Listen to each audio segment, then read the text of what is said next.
There are a couple of steps to repairing your doorbell. Replacing your push button is easy, even for beginning DIYers, because the wiring is simple and low voltage. Replacing the chimes is a little more involved. Here's how to do it. Start by switching off the power to the circuit breaker panel. Unscrew the old faceplate of the push button. Pull it away from the door jamb so you can see the back. Using a meter that detects low voltage, check to make sure there's no live current. The voltage might be low, but you could still feel a small shock if you touch the wires. Secure the wires with electrical tape so they won't fall back into the wall when you take the button off. You should see two wires attached to small screws called terminals. Loosen the screws to remove the wire. Or, if you have enough slack, clip off the wires close to the terminals.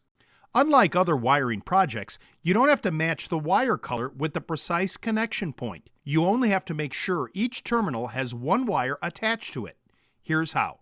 Trim back damaged wire and strip off the coating so you have about a ½ inch of bare wire, undamaged at the tip. Bend the bare wire tip into a J shape. Hook it around the terminal screw so it curls towards the same direction as the screw when you're tightening it.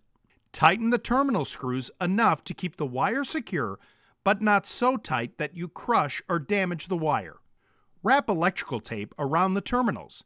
It can help prevent wires from coming loose and it adds insulation in case of an accidental short.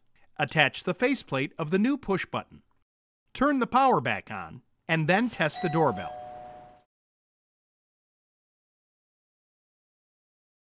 Remove the door chime cover and unscrew the wires from the old chime.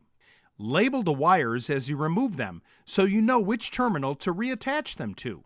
Once you've installed the new chimes onto the wall, attach the wires to the corresponding terminals based on the labels you made. Replace the chime cover, flip on the circuit breaker, and test your chime to make sure the wires were attached correctly. If your wires are damaged or too short, or you don't want to deal with any electrical connections, you can also replace the button and the chime with a wireless doorbell.